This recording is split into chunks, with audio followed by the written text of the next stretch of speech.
അയാൾ ഇവരെ കണ്ടോട്ടനെ ഇറങ്ങിയ അങ്ങാടിയിലേക്ക് ചെന്നിട്ട് കള്ള മക്കളെ കണ്ടടാ നോക്കടാ, നിങ്ങൾ ഇത്രയും കാലം എന്താ പറഞ്ഞേ?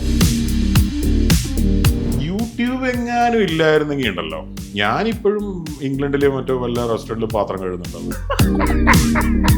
ഞാൻ നേരെ പോലീസ് ഹെഡ്ക്വാർട്ടേഴ്സിന്റെ അടുത്ത് പോകും. അതിന്റെ തൊട്ടപ്പുറത്തൊരു കല്യാണ മണ്ഡപമുണ്ട്. അതിന്റെ പേര് ഞാൻ പറയുന്നില്ല, എല്ലാവർക്കും അറിയാം. ഞാൻ പോകും, കഴുകും തരും. എന്നെ വിളിച്ചിട്ടൊന്നും ഉണ്ടാവില്ല. വിളിക്കാത്ത കല്യാണത്തിന് പോകുന്ന ആളാണ് ചേട്ടൻ.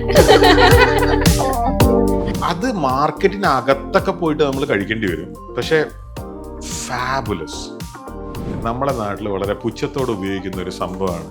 അവിടെ അത് ബംഗാളിയ ഭക്ഷണം ഉണ്ടാക്കുന്നത്. കുറെ ഉണ്ടാക്കി വെക്കുക, പറ്റാവുന്നത്ര കഴിക്കുക, എന്നിട്ട് പറ്റുമെങ്കിൽ ആ കസേരയെ തന്നെ ഉറങ്ങിപ്പോവുക. ഞാനെന്തിനാ കളവ് പറയുന്നത്? പിന്നെ ഒന്നാമത് ഈ പറയുന്നത് മുഴുവൻ എന്നെ അപമാനിക്കുന്ന കാര്യങ്ങളല്ലേ. ഞാനെന്തിനാ